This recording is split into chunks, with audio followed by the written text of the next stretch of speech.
Watch this.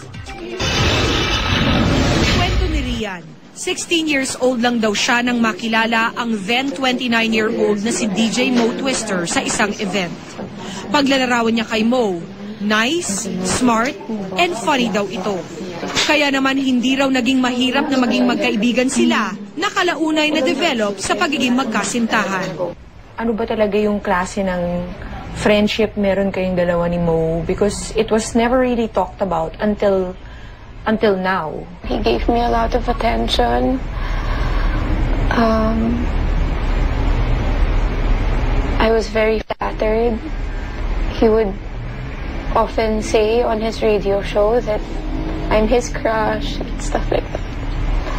So I was really flattered and I liked him. Pero sa simula pa lang, tutol na daw ang maraming malapit na tao kay Rian. Kabilang na ang kanyang ina sa relasyon nila ni Mo. Bukod daw kasi sa age difference, sinabihan na rin siya sa umano'y reputasyon na meron si Mo. Hindi ako nakinig eh. Because I just really liked him and I guess I was being blind.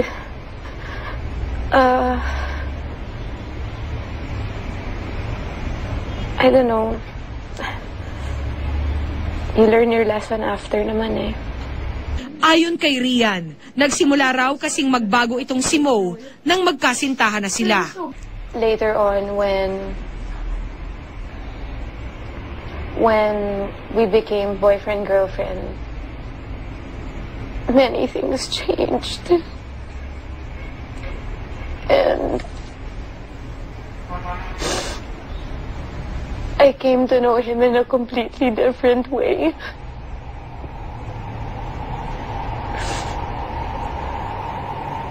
Was there a very big difference from the time you met him and... Yes, it's like he was a different person. Ilang beses niya na raw sinubukang hiwalayan ang boyfriend dahil unhealthy na raw ang kanilang relasyon. Pero... And then when he was treating you badly already, Rian, anong mga ginawa mo to stop it? Every time that I would try to break up, he would get really mad, or he'll threaten me.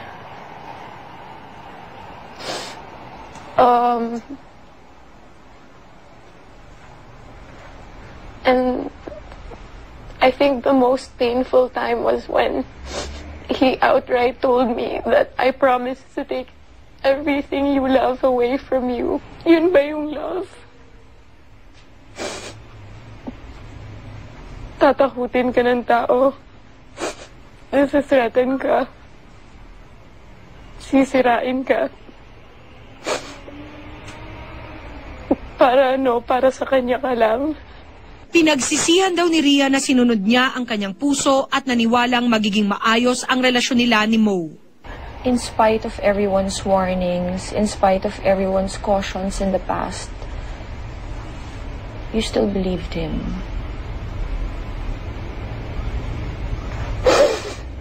I loved him very much. And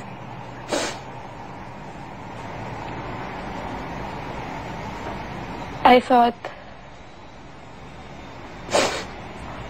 I was doing the right thing. I was just, I don't know, I was blind. I didn't know. I didn't know naman any better. I was so young when I met him. I just fell in love. And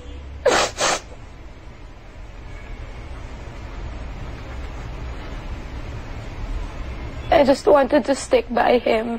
Sa lahat ng ito, biggest lesson daw ni Rian ang magtiwala sa mga payo ng kanyang pamilya. I should have listened to my parents.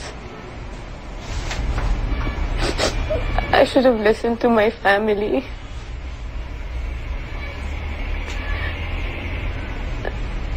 The reason why your family knows what's best for you is because they love you unconditionally. At kaugnay ng kontrobersyal na video diary ni Mo na umiikot sa alegasyong abortion ng kanilang anak, sinabi ni Rhea na nalaman niya na lang ang tungkol sa pagkaka-upload nito mula sa ilang nag-tweet sa kanya. Anong naging reaction mo when you finally saw it? I was very shocked and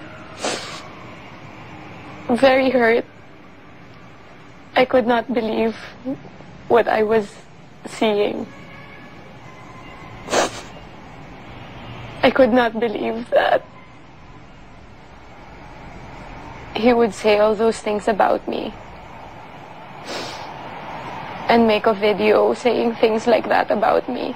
Sa ngayon, napili raw muna ni Rhea na magbakasyon sa pagtatrabaho para na rin daw maalis ang isip niya sa mga issue. For now, I just asked if I could rest for a little bit.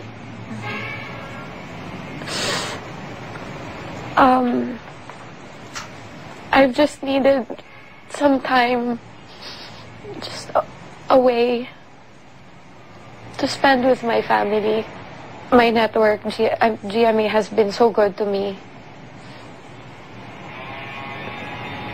They always stood by me.